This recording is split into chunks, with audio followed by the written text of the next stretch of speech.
I recently read a rather intriguing book.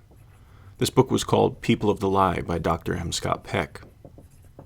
At the time of his writing this book, Peck was a practicing psychotherapist who through his clinical practice helped a variety of patients overcome various kinds of psychological issues and traumas. In his book, People of the Lie, Peck makes a case for the existence of evil by recalling several encounters that he had had with his patients during his completed years of clinical practice. The title, People of the Lie, is fitting for Peck's book, as Peck makes the claim that in almost every case of human evil, this evil is the product of a lie believed. Peck also seems to make the assertion that once evil manifests, it has the uncanny ability to breed its own set of corollary lies that in turn give birth to their own manifestations of evil.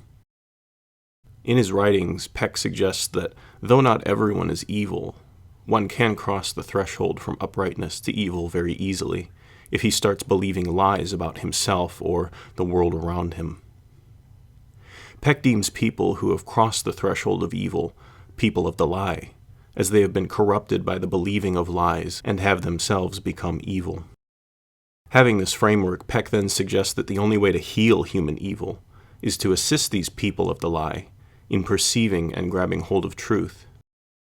Peck's assertions are interesting because when Peck speaks of evil, he doesn't seem to be talking about normal human nature or the natural propensity for humans to fail morally, but rather he seems to be talking about a distinct phenomenon that goes above and beyond normal human failure. Peck asserts that the term evil does not describe everyone, but rather the term evil is reserved for those who have sold their soul to a lie, so to speak. I think it is important to make a terminological distinction at this point.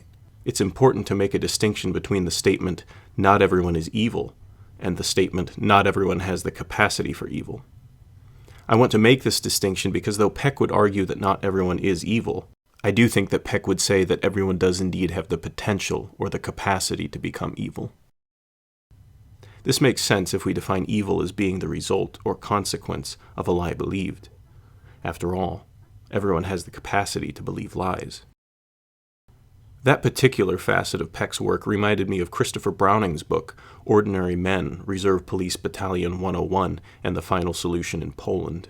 In this book, Browning details how ordinary German men in the early 1940s became so disillusioned by the goals and unity of the Nazi Party that they were transitioned from being ordinary men to being perversely murderous men who would eventually be capable of acts like leading naked pregnant women into open fields and shooting them in the back of the head with little thought or remorse. The key question that arises when we hear of such perverse acts is, how could someone do such a thing?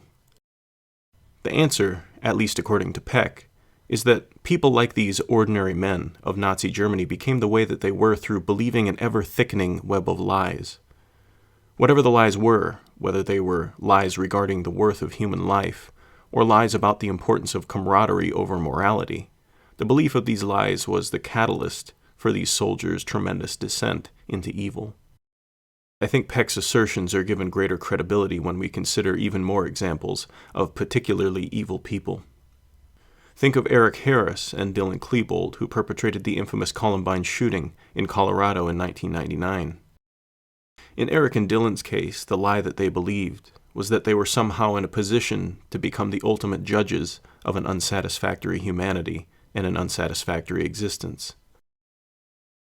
Think of Adolf Hitler, who turned one whole people group against another through the believing of the lie that the Jews were largely responsible for Germany's political and economic downfall after World War I. I think there are three particular lessons that we can learn from the likes of Nazi Police Battalion 101, Eric Harris, and Adolf Hitler. The first lesson certainly ought to be that all humans are capable of becoming evil.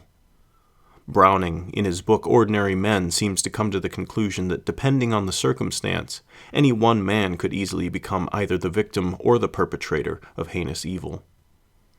In other words, one might say, I could just as likely become a murderer as I could become the victim of murder.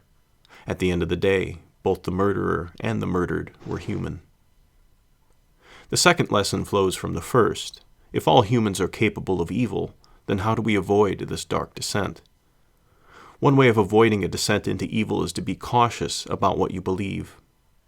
I'm not suggesting that you should become overly critical or cynical in your evaluation of life.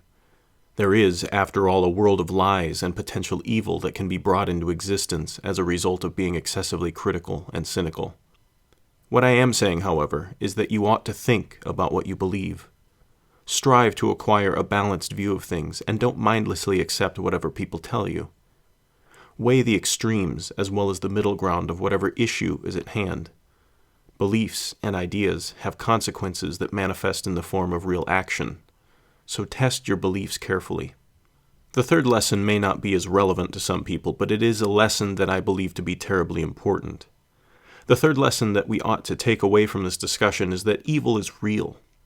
For some, there will be the temptation to look at this discussion and say, if evil is born from believing lies, then evil is not real. Evil, rather, is simply an invention of incorrect perception.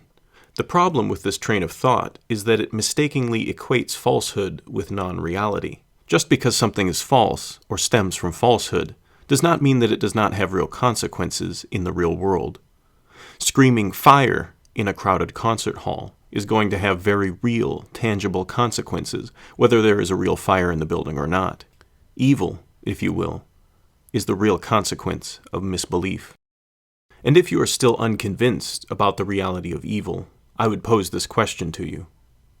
Would you not say that the examples that I gave in this discussion, namely the heartless brutality of Nazi Police Battalion 101, the vengeful lashings out of Eric Harris and his companion Dylan, and the perverse prejudices of Adolf Hitler, would you not say that what these people did was evil? Surely you would. Was the evil that was described then only a matter of perception, or was it so tangibly real that it resulted in the loss of millions of human lives? Certainly, the blood of those massacred cries out to testify to the fact that evil is real and not simply an illusion.